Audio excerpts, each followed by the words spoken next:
Student, तो एक बार फिर से स्वागत है आप सबका हमारे YouTube channel education point coaching classes में।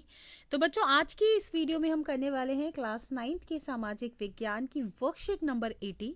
4 फरवरी की वर्कशीट है, तो शुरू करते हैं इस वर्कशीट को। नाजीवाद और हिटलर का उदय पार्ट 5। इम्पॉर्टेंट चैप्टर चल रहा है, बहुत ही ज़्यादा, और साथ के साथ इंटरेस्टिंग भी। तो लास्ट वर्कशीट में हमने पढ़ लिया था कि कैसे हिटलर फाइनली पावर में आया और आगे उसने क्या क्या सारे काम करे। लेकिन अगर आप बात करें नाज़ी विश्व दृष्टिकोण की, तो वो हम पढ़ने वाले हैं, यानी कि हिटलर विश्व को किस दृष्टि से देखता था।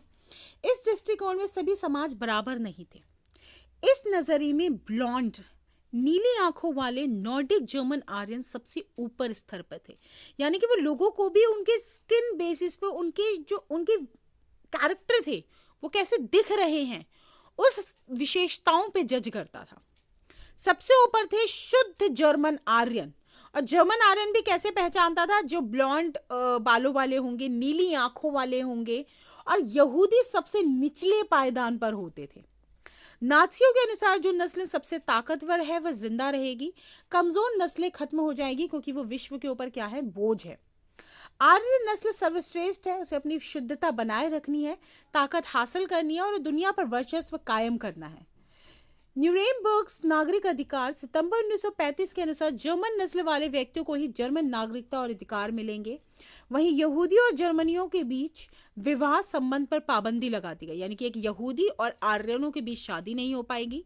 इसके अलावा यहूदियों द्वारा राष्ट्रीय ध्वज फहराने पर पाबंदी होगी। यहूदी व्यवसाय से निकाल दिए जाएंगे और नौकरानियों को निकाला गया, और यहूदियों की संपत्ति को भी जब्त कर लिया जाएगा। तो यहूदियों से एक तरीके से वो सारे कार्य किए गए जो हम शायद इंसानियत के तौर पे अपने दुश्मन के साथ भी नहीं करेंगे। वहीं अगर युवा के बारे में बात करें, तो हिटलर का मानना था कि एक शक्तिशाली नाज़ी समाज की स्थापना के लिए बच्चों में नाज़ी विचार होना जरूरी है, क्योंकि यही बच्चे आगे जाकर भविष्य में जो है वो जर्मनी को रिप्रेजेंट करने वाले थे। इसके लिए बच्चों पर पूरा नियंत्रण आवश्यक था। अच्छे जर्मन बच्चों को नाज़ी शिक्षा प्रक्रिया से गुजरना पड़ता था। यह प्रशिक्षण एक लंबी प्रक्रिया थी। यहाँ पे एक बात यूज की गई, अच्छे जर्मन बच्चे, मतलब यहूदियों के बच्चों को पढ़ने का कोई भी अधिकार नहीं था। स्कूली पाठ्यक्रमों को नए सिरे से लिखा गया। नस्ल के बारे में प्रचारित नाज़ी विचारों को सही ठहराने के लिए नस्ल विज्ञान के नाम से एक नया विषय बना दिया गया। मतलब बच्चों को भी बताया गया कि जो यहूदी है वो अच्छी नस्ल है, और जो आर्यंस है वो अच्छी नस्ल है, और यहूदी जो है वो बेकार नस्ल है। बच्चों को सिखाया गया कि वे वफादार और आज्ञाकारी बने, यहूदियों से नफरत करें और हिटलर का मान करें। खेलकूद के जरिए भी बच्चों में हिंसा और जो आक्रामकता है वो फैलाई गई। हिटलर का मानना था कि मुक्केबाजी का प्रशिक्षण बच्चों को फौलादी दिल वाला, ताकतवर और मर्दाना बनाएगा। मतलब बच्चों को भी लड़ा भिड़ा रहा है। 10 वर्ष की उम्र में जर्मन बच्चों को यूंगफॉक और 14 वर्ष के बड़े बच्चों को हिटलर यूथ नामक संस्थाओं में जो राष्ट्रीय समाजवाद की भावना भरी जाती थी, उनको इन ग्रुपों का हिस्सा बनना होता था, जिसमें कि वो अपने राष्ट्र के प्रति कुछ कार्य सीखते थे। इन संगठनों में वे युद्ध की उपासना, आक्रामकता, हिंसा, लोकतंत्र की निंदा और यहूदी और कम्युनिस्ट जिप्सियों व अन्य अवांछितों से घृणा पर सबक सीखते थे। मतलब सारे गलत जो सोच उसके दिमाग में थी वो छोटे बच्चों के दिमाग में भी भर रहा था। लगभग 18 साल की उम्र में वे लेबर सर्विस में शामिल हो जाते थे। इसके बाद उन्हें सेना में काम करना पड़ता था और किसी नाज़ी संगठन की सदस्यता लेनी पड़ती थी। यानी कि हिटलर के राज में हर एक बच्चा सेना में काम करेगा ही करेगा। वहीं अगर बात की जाए नाज़ी मातृत्व सोच की, यानी कि महिलाओं के प्रति क्या भूमिका थी, तो यहाँ पे भी पागल दिमाग था हिटलर का। नाज़ी सोच के अनुसार महिलाएं पुरुष मर्दों से भिन्न और कमतर होती हैं, यानी कि एक तो पुरुषों से भिन्न होती हैं और कम दर्जे की होती हैं। इनकी बराबरी संभव ही नहीं। लड़कियों को कहा जाता था कि उनका फर्ज सिर्फ एक अच्छी माँ बनना और शुद्ध आर्य रक्त वाले बच्चों को जन्म देना है और उनका पालन पोषण करना है, यानी कि तुम्हारा सिर्फ इतना ही काम है, इसके अलावा और कुछ नहीं है। नस्ल की शुद्धता बनाए रखने और यहूदियों से दूर रहने, घर संभालने, बच्चों को नाज़ी मूल्य मान्यताओं की शिक्षा देने का दायित्व महिलाओं पर ही रखा गया। यानी कि आप ही बच्चों को सिखाओगे कि कैसे यहूदियों से दूर रहना है और हिटलर की जय जयकार करनी है। हिटलर के अनुसार राज्य की सबसे महत्वपूर्ण नागरिक माँ होती है, लेकिन नाज़ी जर्मनी में सारी माताओं के साथ भी एक जैसा व्यवहार नहीं होता था।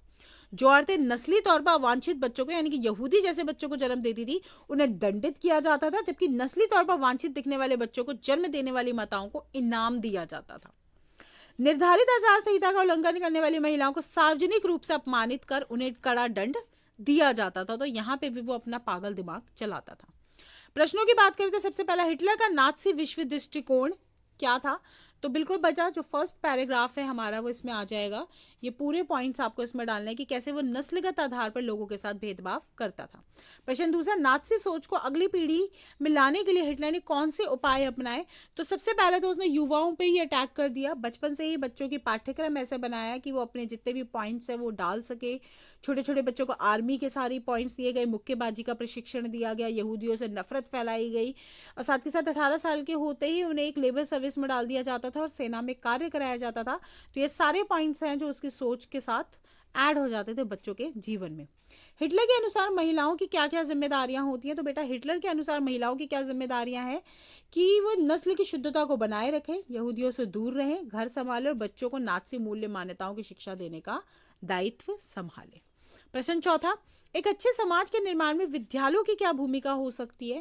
देखो, विद्यालय एक बहुत बड़ी भूमिका निभा सकते हैं किसी भी भविष्य को बनाने के लिए, क्योंकि बच्चा सबसे एक माँ बाप के साथ होने के बाद वो सेकेंडली कनेक्ट होता है विद अपनी टीचर्स के साथ, अपने स्कूल के साथ, इन्वायरमेंट के साथ, जहाँ वह सामाजिकता सीखता है, समाज के नियम कायदे सीखता है।